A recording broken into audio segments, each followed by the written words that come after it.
quand on a une entreprise qui vient à nous, la problématique, elle peut être très variée. Ça peut être une création de site internet comme partagée avec des équipes de manière… donc vraiment ce côté écosystème, pour revenir à la question, c'est un côté que j'ai beaucoup étudié, puisque moi-même, je suis rentrée dans un écosystème entrepreneurial au départ par plusieurs portes. J'ai eu un cursus qui était, on va dire, assez classique au départ, parce que j'étais dans des écoles.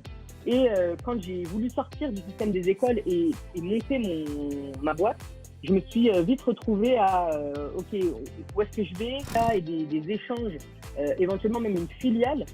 C'est complètement d'actualité. Que ça a permis d'accélérer la transformation digitale, pas uniquement des élèves, parce que les élèves sont assez habitués à toutes ces nouvelles technologies, mais surtout de tous les collègues, c'est-à-dire de tous les autres professeurs, de l'administration. Ça veut dire que dans le système entrepreneurial, c'est la transformation digitale aussi de nos clients.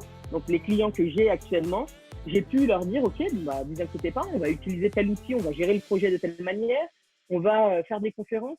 Il y en a à qui j'ai dû faire des formations pour utiliser Zoom, par exemple, des formations pour utiliser FaceTime. Comment est-ce qu'on allait partager un écran avec Skype? Dans le passé, j'avais l'impression que c'était une montagne de choses à faire pour avoir ce statut d'entrepreneur, de chef d'entreprise.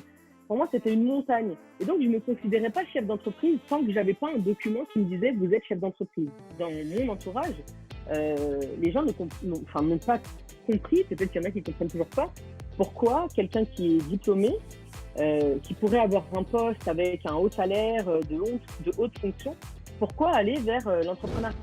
Ça veut tout dire et rien dire aujourd'hui. Il y a quelques années, ça ne voulait pas tout dire et rien dire. On savait de quoi on parlait, même si c'était flou, mais c'était beaucoup moins flou qu'aujourd'hui. Aujourd'hui, tout est digital. Tout peut l'être en tout cas.